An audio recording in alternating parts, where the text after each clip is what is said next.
Channel में आप सभी का एक बार फिर से स्वागत है। आज इस वीडियो में हम शुरू करने जा रहे हैं कोऑर्डिनेशन कंपाउंड वाले चैप्टर के लेक्चर नंबर 2 की।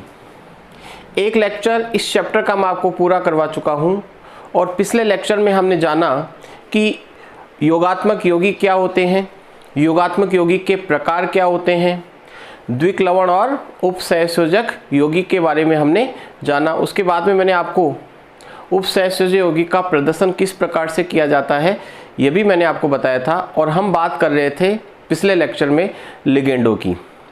लिगेंडों के बारे में मैंने आपको बताया कि लोन पेयर रखने वाली स्पीसीज जो संकुल यौगिक में, उपसहसंयोजक यौगिक में केंद्रीय धातु परमाणु या आयन के साथ उपसहसंयोजक बंधों के द्वारा जुड़ी होती है, उसे लिगेंड कहा जाता है। क्या कहा जाता है? लिगेंड कहा जाता है। लोन पेयर रखने वाली स्पीसीज जो संकुल यौगिक में केंद्रीय धातु परमाणु के साथ या आयन के साथ उपसहसंयोजक बंधों के द्वारा बंधित होती है, क्या कहलाती है? लिगेंड। ठीक है। इसके बाद में हम बात कर रहे थे लिगेंडों के प्रकार की।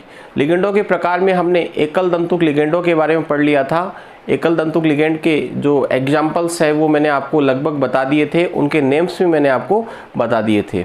हम बात कर रहे थे द्विदंतुक लिगेंडों की। द्विदंतुक लिगेंडों में मैंने आपको 2 लिगेंड बताए थे, मैं एक बार वापस बता देता हूँ।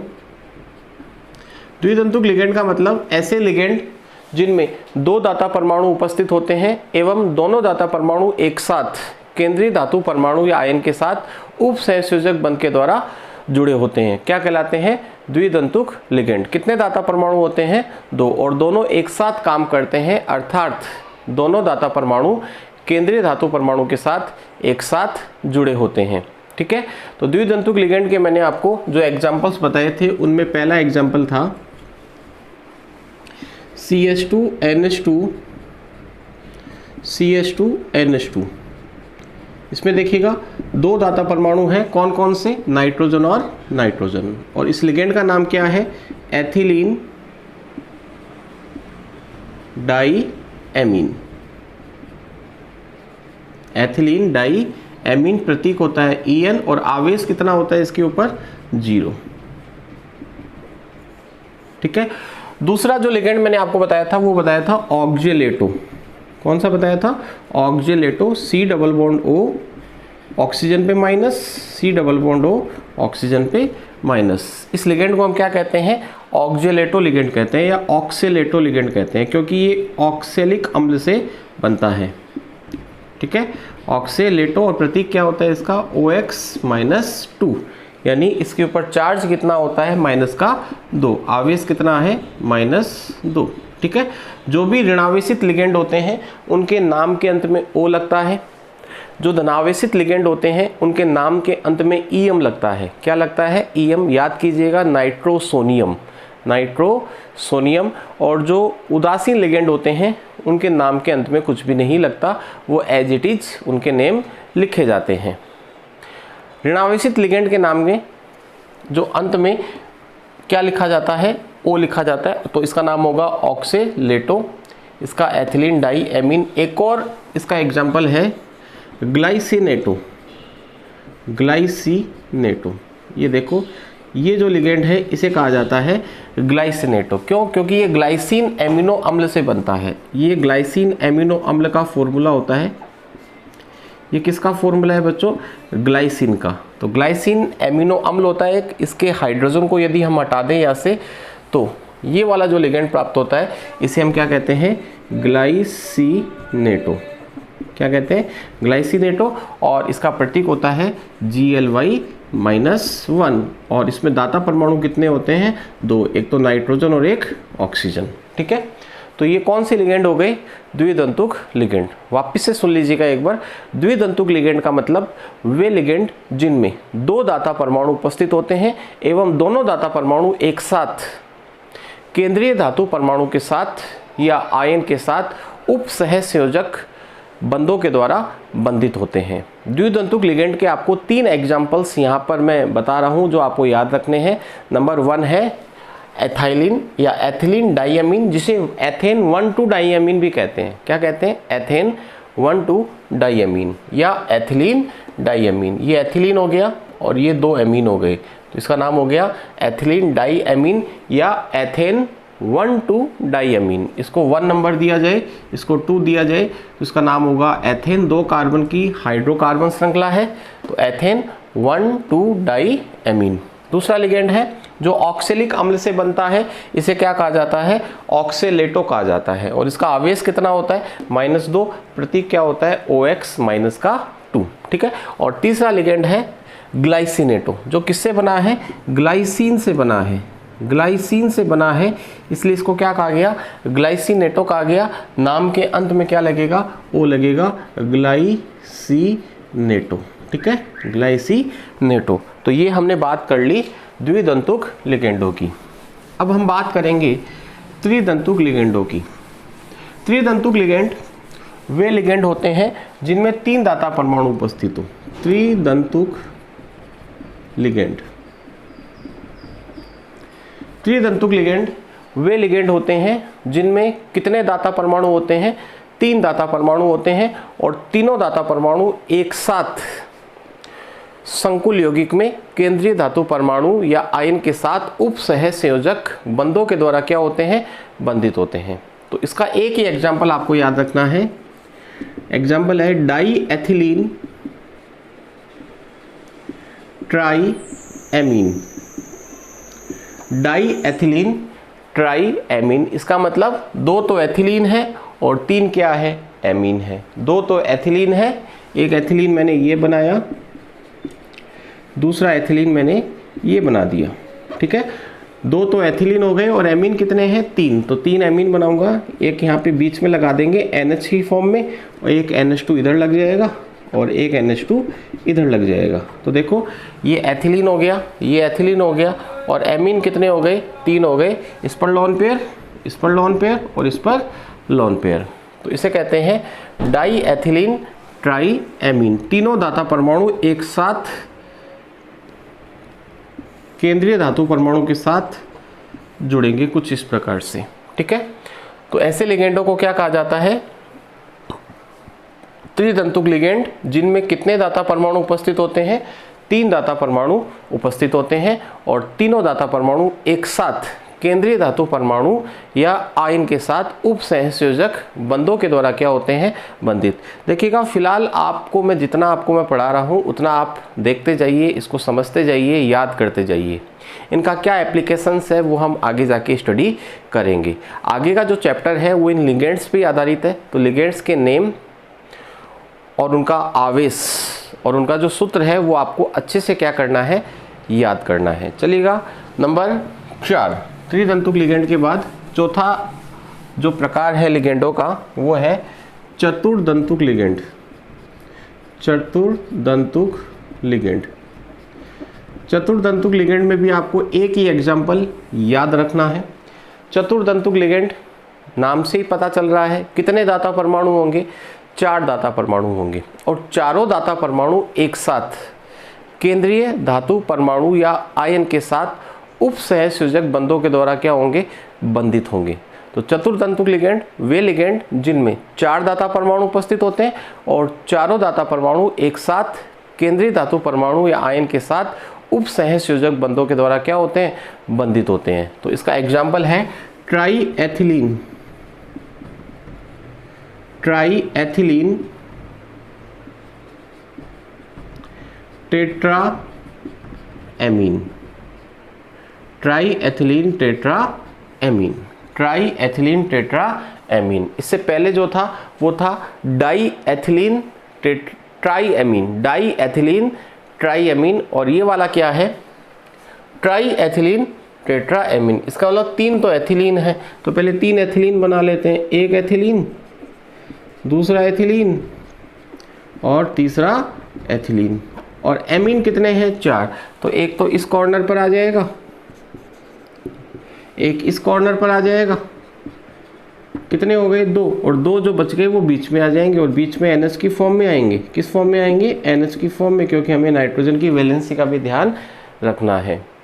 तो बताइएगा, ये जो लिगेंड है इसे हम क्या कहते हैं, ट्राई एथिलीन टेट्राएमीन। कितने दाता परमाणु हो गए, 1 2 3 और 4। तो 4 दाता परमाणु रखने वाले जो लिगेंड होते हैं उन्हें क्या कहा जाता है, चतुर्दंतुक लिगेंड। और इसका एक ही एग्जाम्पल आपको याद रखना है।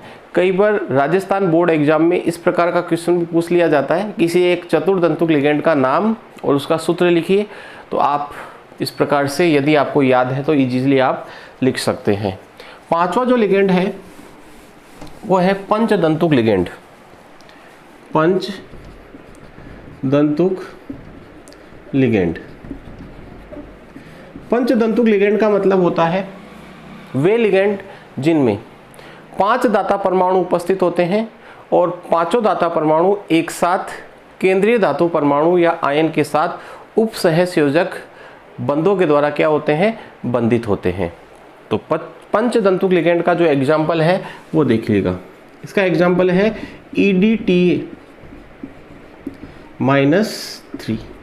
EDTA-3। EDTA का मतलब होता है इथाइलिन या ethylene diamine triacetato. Ethylene diamine triacetato. देखिएगा, सबसे पहले हम E का मतलब लिखते हैं एथिलीन, ये क्या हो गया, एथिलीन हो गया। फिर है D का मतलब है डाईएमीन, यानी 2 नाइट्रोजन होंगे। अब ये कह रहा है ट्राई एसीटेटो, 3 एसीटेटो जोड़ने हैं। नाइट्रोजन की वैलेंसी कितनी होती है, 3 होती है। तो एसीटेटो होता है एसिटिक अम्ल से बनता है। देखो ये क्या है, एसिटिक अम्ल, ठीक है। एसीटेट आयन क्या होगा, CH3COO-। ये एसीटेट आयन हो गया और इसको एसीटेटो भी बोलते हैं, लेकिन जब इसको आप इसके ऐड करोगे तो इसका एक हाइड्रोजन आपको हटाना पड़ेगा। क्यों, क्योंकि कार्बन की वैलेंसी हमें 4 ही रखनी होती है। तो इसको इसके ऐड करना है, तो एक हाइड्रोजन यहाँ से हटा के इसको ऐड करेंगे। तो CH2COO- CH2COO-। तो बताइएगा कितने एसीटेटो हो गए। इसको एसीटेटो कहते हैं। ये एक एसीटेटो हो गया, ये दूसरा एसीटेटो हो गया, ये तीसरा एसीटेटो हो गया। तो एथिलीन डाईएमीन कितने एसीटेटो हो गए, 1 2 और 3। ट्राई एसीटेटो है, इसका मतलब 3 ही एसीटेटो होंगे। इस नाइट्रोजन की वैलेंसी पूरी है, 3 होती है नाइट्रोजन की वैलेंसी। क्या इस नाइट्रोजन की वैलेंसी पूरी है, क्या नहीं है। तो इसको पूरा करने के लिए हम यहाँ पे क्या जोड़ देंगे, हाइड्रोजन जोड़ देंगे। तो ये जो लिगेंड आपको दिखाई दे रहा है इसमें 5 दाता परमाणु है, 2 तो नाइट्रोजन के हैं और 3 किसके हैं, ऑक्सीजन के। तो 5 दाता परमाणु ये लिगेंड रखता है, इसलिए इसको क्या कहा जाता है, पंचदंतुक लिगेंड। और इसका नाम होता है एथिलीन डाईएमीन ट्राई एसीटेटो और आवेश कितना होता है, -3। ठीक है, ये कौन सा लिगेंड था, नंबर 5। छठा है षटदंतुक लिगेंड। मैंने आपको बताया था कि लिगेंड 6 प्रकार के होते हैं। कितने प्रकार के होते हैं, 6। छठा है षटदंतुक लिगेंड। षटदंतुक लिगेंड वे लिगेंड होते हैं जिनमें कितने दाता परमाणु होते हैं, बताओ, 6 दाता परमाणु। और 6 के 6 दाता परमाणु एक साथ केंद्रीय धातु परमाणु या आयन के साथ उपसहसंयोजक बंधों के द्वारा बंधित होते हैं। और इसका एग्जाम्पल है EDTA-4। EDTA-4। इससे पहले क्या था, EDTA-3 था, उसमें ट्राई एसीटेटो था। इसमें T का मतलब होगा टेट्रा। वो जो हमने एक हाइड्रोजन लगाया था ना, उसको हटा के हम एक और एसीटेटो जोड़ देंगे तो इसका फॉर्मूला बन जाएगा। देखिएगा, E का मतलब है एथिलीन, ये हो गया एथिलीन। फिर ये हो गया डाईएमीन। अब बताओ, यहाँ पे T का मतलब ट्राई नहीं है क्योंकि -4 आवेश है, और -4 आवेश का मतलब होगा टेट्रा एसीटेटो। तो यहाँ पर हम 4 एसीटेटो इसके अटैच कर देंगे, CH2COO-, CH2COO-, CH2COO-, CH2COO-। तो बताओ इस लिगेंड को हम क्या कहेंगे, EDTA-4, क्योंकि -4 आवेश है। और दाता परमाणु कितने हो गए, 6।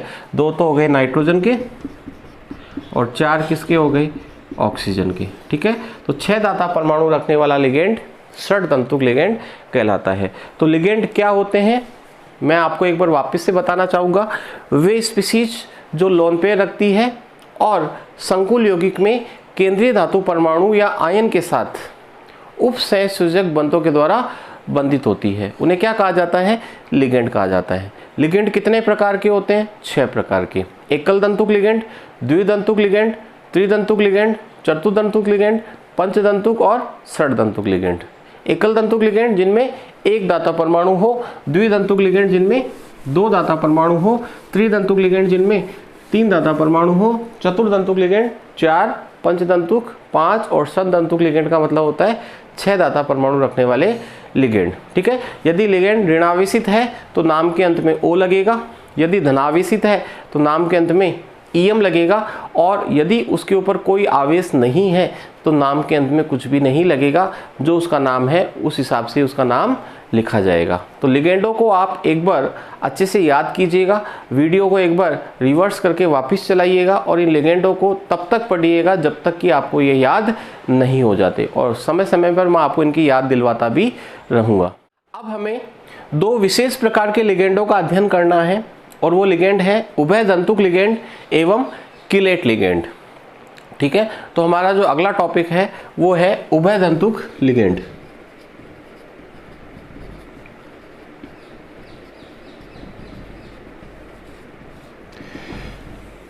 इसका क्वेश्चन डायरेक्टली बोर्ड एग्जाम में पूछा जाता है कि उभय दंतुक लिगेंड किसे कहते हैं, और इसका एक या इसके 2 उदाहरण लिखिए। तो देखिएगा, उभय दंतुक लिगेंड क्या होते हैं? वे लिगेंड जिनमें 2 दाता परमाणु उपस्थित होते हैं। वे लिगेंड जिनमें 2 दाता परमाणु उपस्थित होते हैं, लेकिन एक समय पर केवल एक ही दाता परमाणु केंद्रीय धातु परमाणु या आयन के साथ उपसहसंयोजक बंध के द्वारा बंधित होता है। क्या कहलाते हैं? उभय दंतुक लिगेंड कहलाते हैं। देखिएगा, वे लिगेंड जिनमें 2 दाता परमाणु उपस्थित होते हैं,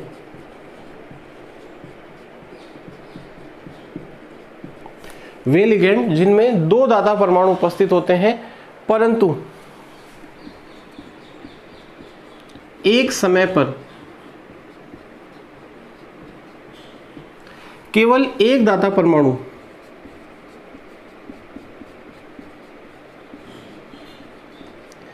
केंद्रीय धातु परमाणु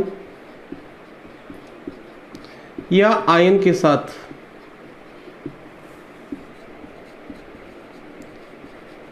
उपसहसंयोजक बंध द्वारा बंधित होता है। इसका मतलब ये लिगेंड एकल दंतुक हुए कि द्विदंतुक हुए?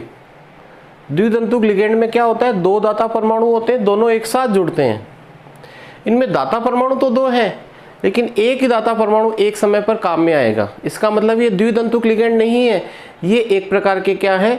एकल दंतुक लिगेंड। एक प्रकार के क्या है? एकल दंतुक लिगेंड, यानी ऐसे लिगेंड जिनमें 2 दाता परमाणु है लेकिन व्यवहार एकल दंतुक लिगेंड की तरह कर रहे हैं, उन्हें हम क्या कह सकते हैं? उभय दंतुक लिगेंड। बोर्ड परीक्षा में आपको क्या परिभाषा लिखनी है और क्या ध्यान रखनी है वो सुनिएगा। वे लिगेंड, या फिर आप यूं भी कह सकते हो वे एकल दंतुक लिगेंड। ठीक है। वे लिगेंड या वे एकल दंतुक लिगेंड जिनमें 2 दाता परमाणु उपस्थित होते हैं, परंतु एक समय पर केवल एक ही दाता परमाणु केंद्रीय धातु परमाणु या आयन के साथ उपसहसंयोजक बंध द्वारा बंधित होता है। क्या कहलाते हैं? उभय दंतुक लिगेंड। जैसे हम एग्जाम्पल्स की यदि बात करें तो पहला एग्जाम्पल है इसका CN माइनस साइनाइडो। क्या कहते हैं इसको? साइनाइडो कहते हैं। अब इस लिगेंड को आप ध्यान से देखिएगा, इसमें 2 दाता परमाणु हैं। एक तो कार्बन है। कार्बन क्यों है? क्योंकि कार्बन के ऊपर क्या है? माइनस है। और नाइट्रोजन भी इसमें दाता परमाणु है। क्यों? क्योंकि इसमें नाइट्रोजन पर क्या है? लोन पेयर है। ठीक है। तो इसमें कितने दाता परमाणु? इसमें 2 दाता परमाणु है। एक तो कार्बन है और एक कौन है? नाइट्रोजन। लेकिन क्या इसके दोनों दाता परमाणु एक साथ काम में आते हैं क्या? कभी आपने ऐसा कोई कंपाउंड देखा है क्या जिसमें साइनाइड का कार्बन भी जुड़ा हुआ हो और नाइट्रोजन भी जुड़ा हुआ हो? या तो कार्बन ही जुड़ता है या कौन जुड़ता है? नाइट्रोजन जुड़ता है। तो CN माइनस में कार्बन के ऊपर माइनस होता है और नाइट्रोजन पर क्या होता है? लोन पेयर होता है। इसका मतलब इसमें 2 दाता परमाणु है, एक तो कार्बन है और एक कौन है? नाइट्रोजन। लेकिन इन दोनों दाता परमाणुओं में से केवल एक दाता परमाणु ही काम में आएगा। किस काम में आएगा? केंद्रीय धातु परमाणु या आयन के साथ उप सहसंयोजक बंध द्वारा बंधित होने में। तो इसमें यदि कार्बन जुड़ता है तो हम इस प्रकार से लिखते हैं, और यदि नाइट्रोजन जुड़ता है तो इस प्रकार से लिखते हैं। ठीक है, अगर कार्बन जुड़ता है तो Cn लिखा जाता है और नाइट्रोजन जुड़ता है तो Nc लिखा जाता है। जब Cn लिखते हैं तो इसे साइनो या साइनाइडो कहते हैं। साइनो या क्या कहते हैं? साइनाइडो भी कह सकते हैं। और जब नाइट्रोजन धातु के साथ जुड़ता है तो इसे आइसोसाइनो कहते हैं। क्या कहते हैं इसको? आइसोसाइनो। जैसे मान लो कोई संकुल यौगिक में आपको लिगेंड के रूप में Cn दे रखा है तो उसका नाम आपको साइनो लिखना है, और Nc दे रखा है तो उसे क्या कहेंगे? आइसोसाइनो कहेंगे। तो उभयतंतुक लिगेंड का मतलब वे लिगेंड जिनमें दो दाता परमाणु उपस्थित होते हैं, लेकिन एक समय पर केवल एक ही दाता परमाणु केंद्रीय धातु परमाणु के साथ उप सहसंयोजक बंध द्वारा बंधित होता है। क्या कहलाते हैं? उभयतंतुक लिगेंड कहलाते हैं। ठीक है, जैसे दूसरा एग्जाम्पल अपन लेते हैं, NO2 माइनस। NO2 माइनस, इसमें ऑक्सीजन भी दाता परमाणु है और नाइट्रोजन भी क्या है? दाता परमाणु है। लेकिन दोनों दाता परमाणु एक साथ में नहीं जुड़ते। दोनों दाता परमाणु एक साथ में नहीं जुड़ते। किसके साथ? केंद्रीय धातु के साथ। या तो नाइट्रोजन ही जुड़ेगा या ऑक्सीजन ही जुड़ेगा। ठीक है, तो ये लिगेंड भी कैसा लिगेंड है? उभयतंतुक लिगेंड। तो इसमें देखिएगा, यदि नाइट्रोजन धातु के साथ जुड़ा हुआ है तो हम इसको ऐसे लिखते हैं। नाइट्रोजन धातु के साथ जुड़ा हुआ है तो हम इसको ऐसे लिखते हैं, और यदि ऑक्सीजन धातु के साथ जुड़ा हुआ है तो हम इसको ऐसे लिखते हैं। यानी इसको लिखा जाता है MnO2, MnO2, और इसको लिखा जाता है MONO। ठीक है, MnO2 और इसको लिखा जाता है MONO। ठीक है, जब MnO2 लिखते हैं तब इसका नाम होता है नाइट्रो। क्या नाम होता है? नाइट्रो। और जब MONO लिखा हुआ आपको मिले, यानी ONO की फॉर्म में लिखा हुआ आपको मिलता है, ऑक्सीजन मेटल के साथ जुड़ा हुआ रहता है, तब इसे कहते हैं नाइट्राइटो। क्या कहते हैं इसको? नाइट्राइटो। एक तो होता है नाइट्रो, नाइट्रो में NO2 होता है। याद रखिएगा, NO2 लिखा हुआ मिले तो उसका नेम आपको क्या लिखना है? नाइट्रो। और ONO लिखा हुआ मिले तो उसका नाम आपको क्या लिखना है? उसका नेम आपको क्या लिखना है? नाइट्राइटो। या फिर इसको हम लिख सकते हैं नाइट्राइटो N। नाइट्राइटो डेस करके N लिखेंगे। नाइट्राइटो डेस करके N लिखने का मतलब है कि NO2 का नाइट्रोजन जुड़ा हुआ है। NO2 का क्या जुड़ा हुआ है? नाइट्रोजन। और यदि NO2 का ऑक्सीजन जुड़ा हुआ है तो हम इसको लिखेंगे नाइट्राइटो O। Nitrito O। ठीक है, तो नाइट्राइटो O एक ही बात है। और नाइट्रो को हम कैसे लिख सकते हैं? नाइट्राइटो N लिख सकते हैं। नाइट्राइटो डेस N का मतलब है कि नाइट्रोजन जुड़ा हुआ है, और नाइट्राइटो डेस O का मतलब है ऑक्सीजन जुड़ा हुआ है। उभयतंतुक लिगेंड का तीसरा एग्जाम्पल है SCN। तीसरा एग्जाम्पल है SCN, जिसमें सल्फर के ऊपर माइनस होता है और नाइट्रोजन के ऊपर क्या होता है? Lone pair.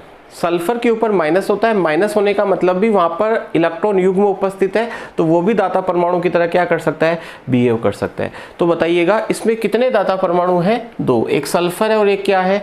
नाइट्रोजन। यदि सल्फर धातु के साथ जुड़ता है तब हम इसे SCN लिखते हैं, और नाइट्रोजन यदि जुड़ा हुआ है किसके साथ? धातु के साथ, तो इसे हम NCS लिखते हैं। जब SCN लिखा हुआ आपको मिले तो इसे कहेंगे थायोसाइनेटो, और NCS लिखा हुआ मिले तो इसे कहेंगे आइसोथायोसाइनेटो।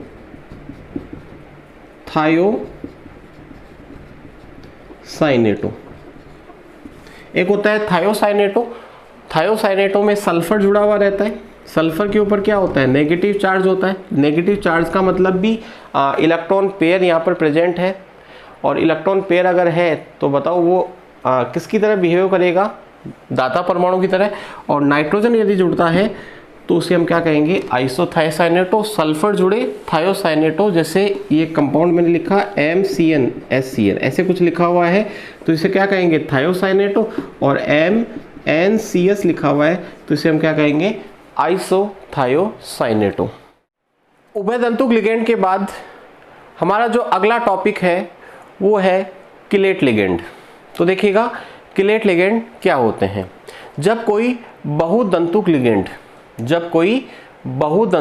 लिगेंड अपने दो या दो से अधिक दाता परमाणुओं का उपयोग करते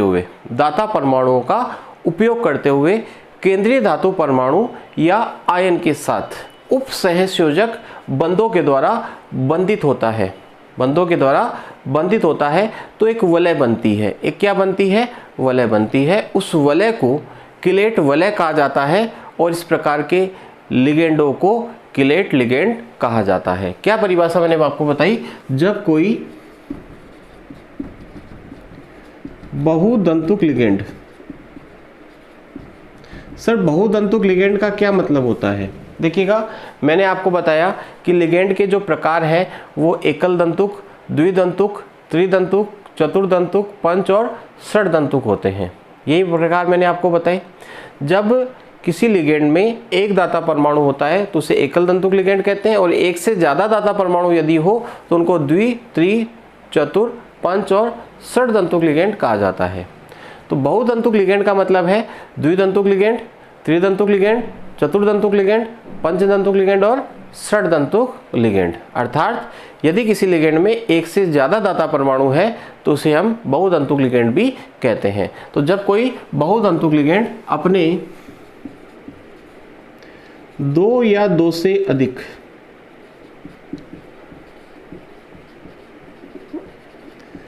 दाता परमाणुओं का उपयोग करते हुए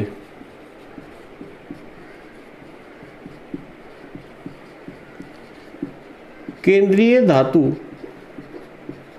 परमाणु या आयन के साथ उपसहसंयोजक बंधों द्वारा बंधित होता है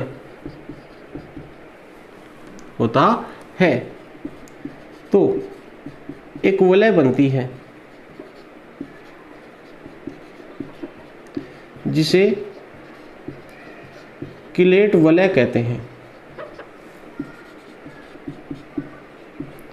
वह ऐसे लिगेंड को किलेट लिगेंड कहा जाता है। ऐसे लिगेंड को क्या कहा जाता है, किलेट लिगेंड।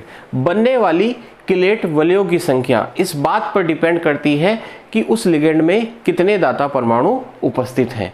किलेट वलयों की संख्या कितनी होती है, किलेट वलयों की संख्या बराबर होती है दाता परमाणु की संख्या -1। अब देखिएगा इसको मैं समझाता हूं। मैंने क्या बताया आपको कि जब कोई बहुदंतुक लिगेंड अपने दो या दो से अधिक दाता परमाणुओं का उपयोग करते हुए केंद्रीय धातु परमाणु के साथ या आयन के साथ उपसहसंयोजक बंधों के द्वारा बंधित होता है तो ऐसे लिगेंडों को किलेट लिगेंड कहा जाता है। और बनने वाली जो वलय होती है उसे क्या कहा जाता है, किलेट वलय। किलेट वलयों की संख्या इस बात पर डिपेंड करेगी कि उस बहुदंतुक लिगेंड में कितने दाता परमाणु उपस्थित हैं। यदि दाता परमाणुओं की संख्या 2 है तो किलेट वलयों की संख्या 1 होगी। दाता परमाणुओं की संख्या 3 है तो किलेट वलयों की संख्या 2 होगी। इसका मतलब हम कह सकते हैं कि किलेट वलयों की संख्या हमेशा दाता परमाणुओं की संख्या से 1 कम होती है। जैसे एक एग्जाम्पल मैं लेता हूं, CH2NH2 बताओ इसमें कितने दाता परमाणु हैं? 2 दाता परमाणु है, अर्थात यह एक द्विदंतुक या बहुदंतुक लिगेंड है। अब ये लिगेंड यदि धातु के साथ जुड़ेगा तो कुछ इस प्रकार से जुड़ेगा, ठीक है। तो बताओ यहाँ पर ये जो वलय बनी, ये जो रिंग बनी, इसको तो क्या कहेंगे? किलेट वलय कहेंगे। और इस लिगेंड को क्या कहेंगे? किलेट लिगेंड कहेंगे। किलेट वलय और इस प्रकार के लिगेंड को क्या कहेंगे? ये जो लिगेंड है, इस लिगेंड को हम क्या कहेंगे? किलेट लिगेंड कहेंगे। 2 दाता परमाणु में वलय कितनी बनी? 1 बनी। दूसरा एग्जाम्पल लेते हैं, जैसे ऑक्जेलेटो या ऑक्सेलेटो। ये किस प्रकार से जुड़ेगा बच्चों? इस प्रकार से। बताओ ये जो वलय बनी इसे क्या कहेंगे? किलेट वलय कहेंगे। और ये ऑक्जेलेटो जो लिगेंड है, ऑक्सेलेटो जो लिगेंड है, इसको हम क्या कहेंगे? किलेट लिगेंड कहेंगे। एक और एग्जाम्पल लेते हैं, जैसे मैंने लिया CH2 CH2 NH CH2 CH2 और यहाँ पे ले लिया मैंने NH2 और यहाँ पर भी ले लिया मैंने NH2। इस लिगेंड का नाम मैंने आपको थोड़ी देर पहले बताया, diethylene triamine. Diethylene triamine. अब देखो ये धातु है, तो कितने दाता परमाणु जुड़ेंगे इस धातु के साथ?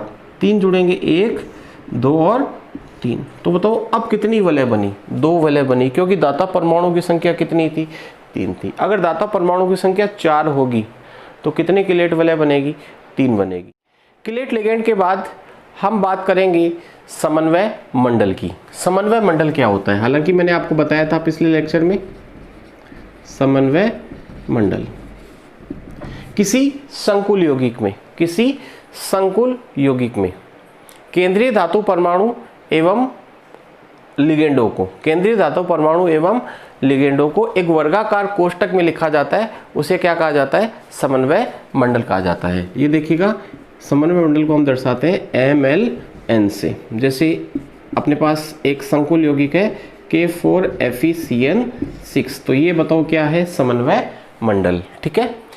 तो समन्वय मंडल क्या होता है? केंद्रीय धातु परमाणु एवं लिगेंडों को एक वर्गाकार कोष्ठक में लिखा जाता है, उसे क्या कहा जाता है? समन्वय मंडल। एक होता है आयनन मंडल।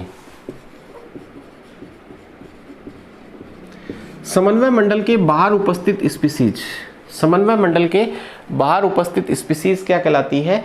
आयनन मंडल कहलाती है। समन्वय मंडल में किसी भी स्पीसीज का आयनीकरण नहीं होता। आयनीकरण हमेशा किसका होता है? आयनन मंडल का। इसके बाद में हम बात करेंगे उप सहसंयोजन संख्या क्या होती है, या इसे समन्वय संख्या भी कहते हैं, समन्वय संख्या। और इसको हम शॉर्टकट में CN भी बोलते हैं, कोऑर्डिनेशन नंबर। देखिएगा, समन्वय संख्या या उप सहसंयोजन संख्या क्या होती है? किसी संकुल यौगिक में, किसी संकुल यौगिक में केंद्रीय धातु परमाणु एवं लिगेंड के दाता परमाणुओं के मध्य, लिगेंडों के दाता परमाणुओं के मध्य बनने वाले उप सहसंयोजक बंधों की कुल संख्या को समन्वय संख्या या उप सहसंयोजन संख्या कहा जाता है। क्या परिभाषा मैंने आपको बताई? किसी संकुल यौगिक में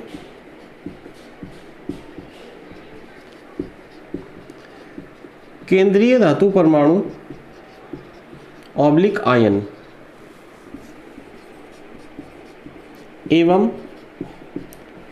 लिगेंडों के दाता परमाणुओं के मध्य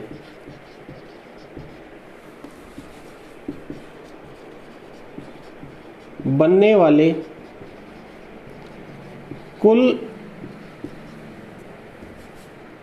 वाले उप सहसंयोजक बंधों की कुल संख्या को क्या कहा जाता है? उप सहसंयोजन संख्या या समन्वय संख्या, जिसको हम CN से दर्शाते हैं। जैसे देखिएगा, एक संकुल यौगिक मैंने लिखा CONH3 ठीक है। इसमें देखो ये तो क्या है? केंद्रीय धातु। ये क्या है? लिगेंड, ठीक है। इस केंद्रीय धातु और लिगेंड के जो दाता परमाणु, उनके मध्य कितने बंध बने हुए हैं? कितने उप सहसंयोजक बंध बने हुए हैं? वो संख्या ही क्या होती है? उप सहसंयोजन संख्या। जैसे इसका अगर मैं स्ट्रक्चर बनाऊं तो कुछ इस प्रकार बनता है। कितने लिगेंड है इसके अंदर? 6। और प्रत्येक लिगेंड के पास एक एक दाता परमाणु है। तो ammonia ammonia ammonia ammonia ammonia और अमोनिया। तो बताओ यहाँ पर कितने उपसहसयोजक बंध बने हुए हैं? 6। इसका मतलब इस धातु की समन्वय संख्या यहाँ पर कितनी है? 6 है। क्या परिभाषा बताई? किसी संकुल यौगिक में केंद्रीय धातु परमाणु ऑब्लिक आयन एवं लिगेंड के मध्य बनने वाले उपसहसयोजक बंधों की कुल संख्या क्या कहलाती है? समन्वय संख्या या उपसहसयोजन संख्या कहलाती है। यहाँ पर इस संकुल में कोबाल्ट और अमोनिया के मध्य कितने बंध बने हुए हैं? 6। इसका मतलब यहाँ पर कोबाल्ट जो है उसकी समन्वय संख्या का मान कितना है? 6 है। जैसे एक एग्जाम्पल और लेते हैं, मैंने लिखा AgNH3 का होल ट्वाइस Cl, ठीक है। तो यहाँ पर ये केंद्रीय धातु और ये क्या है? लिगेंड। तो केंद्रीय धातु और लिगेंड के मध्य कितने बंध है बताओ? ये 2 अमोनिया और अमोनिया एकल तंतुक लिगेंड होता है, तो इसका मतलब कितने बंध होंगे? 2, 1 और 2। इसका मतलब यहाँ पर सिल्वर जो है उसकी समन्वय संख्या कितनी है? 2 है। तो समन्वय संख्या का जो मान होता है ना बच्चों, वो धातु के ऊपर डिपेंड करता है। किसके ऊपर डिपेंड करता है? धातु के ऊपर। सामान्यतया धातुओं के लिए समन्वय संख्याओं के मान फिक्स होते हैं, वो आपको ध्यान रखने चाहिए। किसी भी धातु के लिए समन्वय संख्या का मान प्राय क्या होता है? फिक्स होता है। एक एग्जाम्पल और लेते हैं पहले अपन, उसके बाद में बात करेंगे कि कौन सी धातु की समन्वय संख्या कितनी होती है। जैसे मैंने लिखा COEN3 का होल थ्राइस। यहाँ पे EN का मतलब क्या है? एथिलीन डाइअमीन। मैंने बताया था ना, एथिलीन डाइअमीन का प्रतीक क्या होता है? EN होता है। तो यहाँ पर आप देखिएगा ये जो 3 लिखा हुआ है ना, ये समन्वय संख्या नहीं है, ये लिगेंडों की संख्या होती है। मैंने आपको पहले भी बताया था, यहाँ पर जो संख्या लिखी रहती है वो समन्वय संख्या नहीं होती, वो किसकी होती है? लिगेंडों की संख्या है। कोबाल्ट के साथ 3 लिगेंड जुड़े हुए हैं, और कौन से लिगेंड है वो? EN। और EN बताओ एकल तंतुक लिगेंड होता है कि द्वितंतुक लिगेंड? द्वितंतुक लिगेंड होता है। इसका मतलब क्या है कि EN के पास 2 दाता परमाणु होते हैं। तो बताओ 3 EN के पास कितने दाता परमाणु होंगे? 6। तो 6 दाता परमाणु होंगे, तो बताओ कितने बंध बनेंगे? 6 बंध बनेंगे। कौन से बंध? उपसहसयोजक बंध। बताओ तो समन्वय संख्या 3 होगी कि 6 होगी? यहाँ पर लिखा हुआ तो 3 है, लेकिन होगी क्या? 6। ये समन्वय संख्या होती ही नहीं है, किताबों में गलत लिखा हुआ रहता है। सॉरी, ये क्या होती है? किताबों में गलत लिखा रहता है। ये क्या होती है? लिगेंड की संख्या होती है। कुछ किताब वाले इसको ही समन्वय संख्या बता देते हैं, ये समन्वय संख्या नहीं होती है। ये समन्वय संख्या तभी होगी जब लिगेंड कैसा होगा? एकल तंतुक लिगेंड होगा। लिगेंड कैसा होगा? एकल तंतुक। जैसे ये जो मैंने लिखा, इसको हम कैसे लिखेंगे? CO के कितने EN जुड़े हुए हैं? 3। देखो एक EN तो ये रहा, ठीक है। दूसरा EN ये रहा,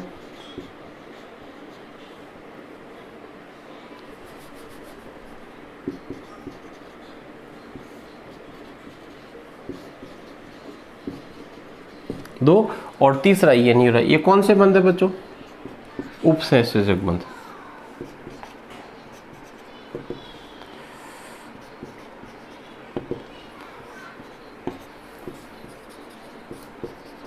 ये देखो कितने उपसहसयोजक बंध बने? 1 2 3 4 5 और 6।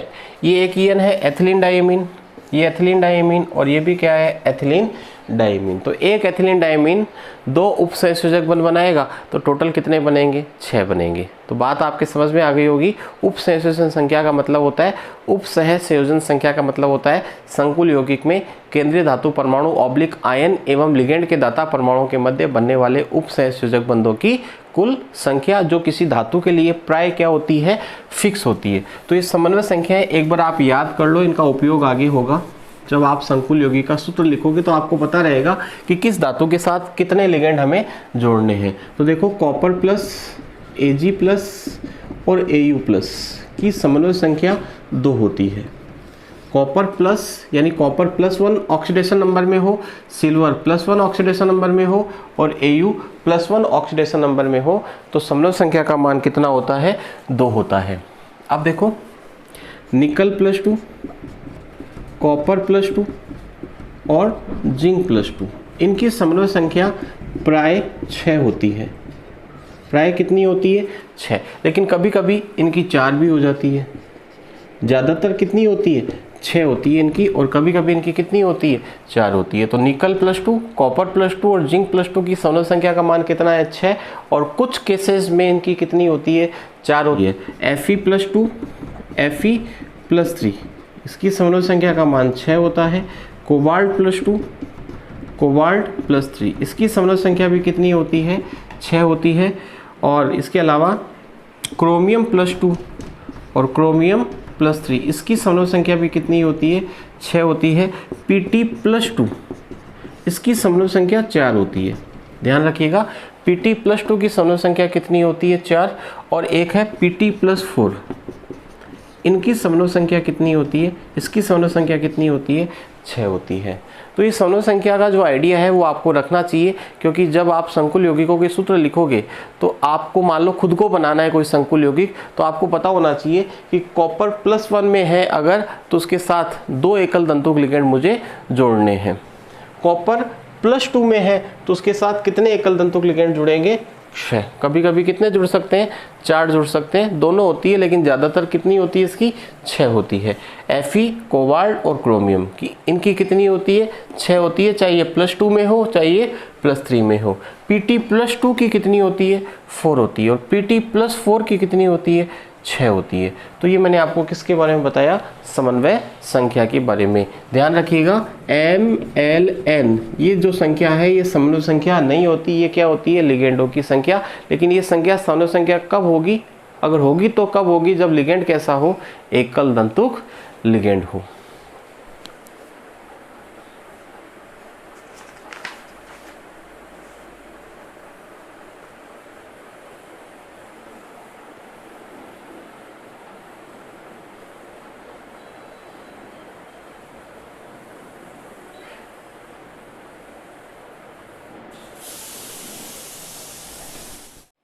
इसके बाद में हम बात करेंगे समन्वय बहुफलक की।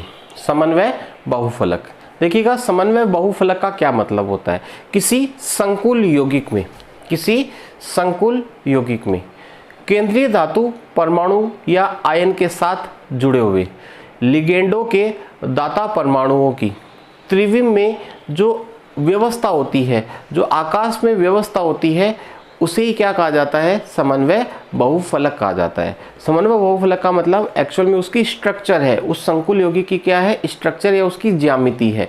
तो बताइएगा समन्वय बहुफलक क्या है। संकुल यौगिक में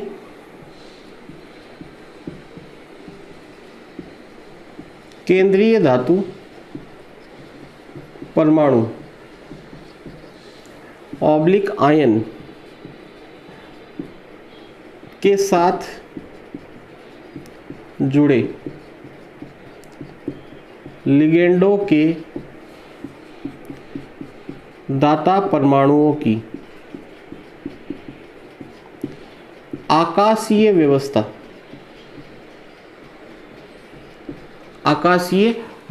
को क्या कहा जाता है, समन्वय बहुफलक कहा जाता है। आकाशीय व्यवस्था को क्या कहते हैं, समन्वय बहुफलक कहते हैं। समन्वय बहुफलक यानी संकुल की ज्यामिति जो डिपेंड करती है धातु की समन्वय संख्या पर। यदि समन्वय संख्या का मान 2 होता है तो ज्यामिति रेखीय होगी। रेखीय का मतलब कुछ इस प्रकार से, ठीक है, L, M और L। अगर समन्वय संख्या 3 है तो संकुल की ज्यामिति होगी त्रिकोणीय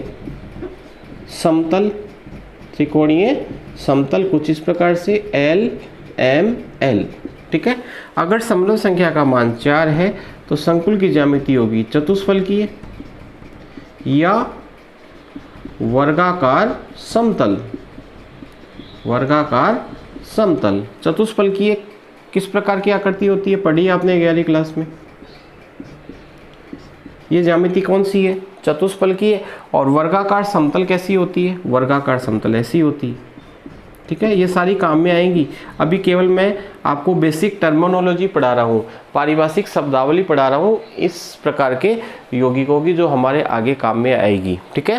तो Cn बराबर 4 का मतलब है चतुष्फलकीय या वर्गाकार समतल, और Cn 5 अगर होती है तो आकृति होती है त्रिकोणीय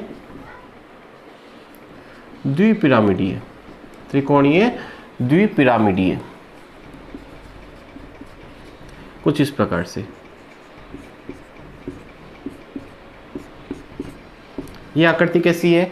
त्रिकोणीय द्विपिरामिडीय। ये त्रिकोण हो गया और एक पिरामिड ऊपर और एक नीचे, और अगर Cn बराबर 6 है तो आकृति होती है अष्टफलकीय। ठीक है, और अष्टफल की आकृति कुछ इस प्रकार की होती है।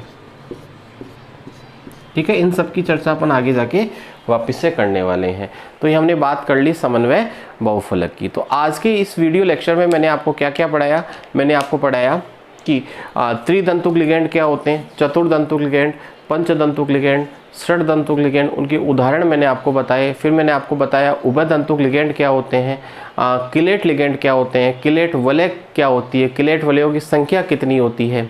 ठीक है, और उसके बाद में हमने बात की समन्वय बहुफलक क्या होता है, समन्वय मंडल क्या होता है, आयनन मंडल क्या होता है। ठीक है, तो आज के इस वीडियो लेक्चर को हम यहीं समाप्त करते हैं। मिलते हैं अगले वीडियो लेक्चर में, मतलब लेक्चर नंबर 3 में, जिसको हम इस चैप्टर को आगे कंटिन्यू करेंगे। यदि आपको आज का वीडियो अच्छा लगे तो इसे लाइक कीजिएगा और इस चैनल को सब्सक्राइब ज़रूर कीजिएगा।